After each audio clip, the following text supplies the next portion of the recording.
ഇന്ന് നമുക്കേ ഒരു സോയ ചങ്ക്സ് പൊട്ടാറ്റോ മസാല ഉണ്ടാക്കിയാലോ.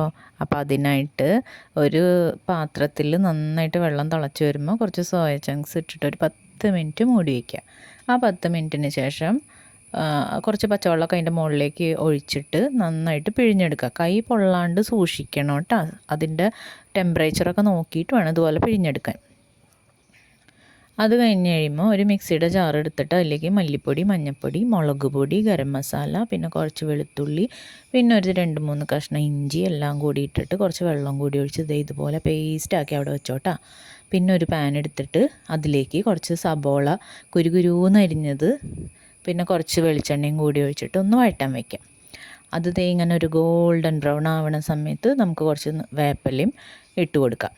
എന്നിട്ട് അതിലേക്ക് നേരത്തെ നമ്മൾ അരച്ച് വെച്ചേക്കണ ഒരു മസാലയുടെ കൂട്ടുണ്ടല്ലോ, അതിലേക്ക് ആവശ്യത്തിന് വെള്ളം കൂടി ഒഴിച്ചിട്ട് ഇതിലേക്ക് ഒഴിച്ചു കൊടുക്കാം. എന്നിട്ട് അത് നന്നായിട്ട് എണ്ണ തെളിയണ വരെ അവിടെ ഇരുന്ന് തിളക്കട്ടെ കേട്ടോ.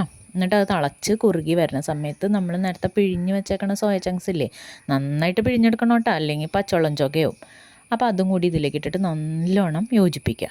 പിന്നെ 2 വലിയ ഉരുളക്കിഴങ്ങും കൂടി ചെറുതായി അരിഞ്ഞെടുത്തത് ഇതിലേക്ക് അപ്പം തന്നെ ചേർത്ത് കൊടുക്കണം. എന്നിട്ട് അത് നമുക്ക് നന്നായിട്ട് മൂടി വെച്ച് വേവിക്കാം കേട്ടോ. അപ്പോൾ ഈ ഉരുളക്കിഴങ്ങ് ഒരുവിധം നന്നായി വെന്ത് വരുമ്പോൾ നമ്മുടെ കറി റെഡിയായി എന്നാണ് അർത്ഥം. അപ്പോൾ ഉരുളക്കിഴങ്ങ് ഒരുവിധം നന്നായി വെന്താൽ മാത്രമാണ് ആ കറിക്ക് ടേസ്റ്റും ഉണ്ടാവുള്ളൂ. അപ്പോൾ അതെന്തായാലും ശ്രദ്ധിച്ചോളൂ. അപ്പോൾ ഒരു 10-20 മിനിറ്റ് മൂടി വെച്ച് വേവിച്ചപ്പോഴത്തേക്കിനും എൻ്റെ കറി അടിപൊളിയായിട്ട് വെന്ത് കുറുകിയൊക്കെ വന്നിട്ടുണ്ട്. അപ്പോൾ ഈ വീഡിയോ ഇഷ്ടമായ ലൈക്ക്, കമൻറ്റ്, സബ്സ്ക്രൈബ് മറന്നോ അല്ലേ.